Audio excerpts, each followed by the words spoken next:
Il est 7h22, retour sur le plateau de première édition.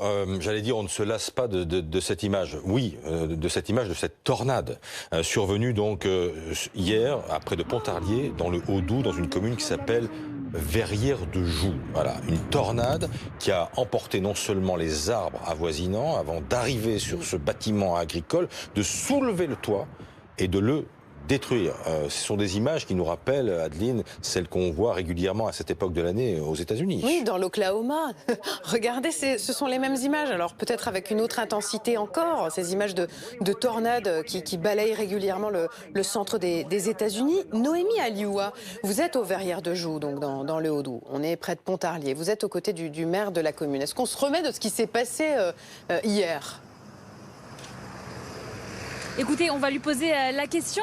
Monsieur le maire, décrivez-nous un petit peu les dégâts déjà sur place. Oui, alors au niveau des dégâts, il y a beaucoup de dégâts au niveau de la forêt puis des arbres qui ont été couchés.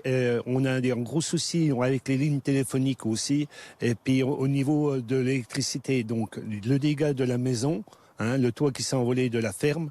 Donc on va faire le nécessaire. Donc les entreprises doivent travailler aujourd'hui pour essayer de couvrir cette partie qui s'est envolée.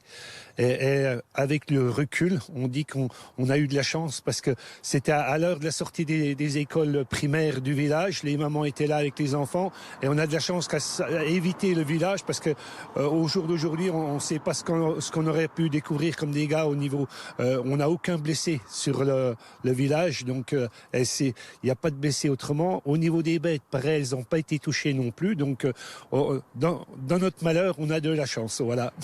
Et vous nous avez expliqué aussi que l'un des agriculteurs donc, de cette fameuse ferme était dans le coin et il avait été extrêmement inquiet à ce moment-là.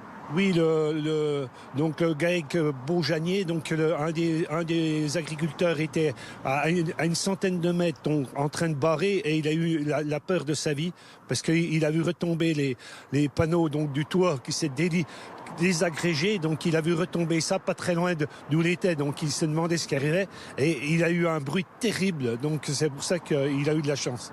Alors, merci beaucoup Monsieur Fèvre, merci. Alors justement Christophe, en écoutant le maire, on se dit que s'il y avait eu un homme sur le passage de la tornade, ou un enfant, il aurait pu être soulevé. Il aurait pu être soulevé, et surtout lors des tornades, ce sont les débris justement, comme là c'était le cas, ce sont les débris les plus dangereux parce qu'ils peuvent aller à des vitesses folles, parfois à plus de 100 km/h, et c'est des vrais projectiles qui arrivent sur les gens. C'est pour ça quand on regarde ces images, elles sont hypnotiques, on suit le toit qui s'envole et on se dit mais où est-ce qu'il va retomber et qui se désintègre. Voilà, les tornades vont-elles devenir habituelles? Question que l'on posera tout à l'heure dans 1h, 8h20 dans Focus Première. Les coups.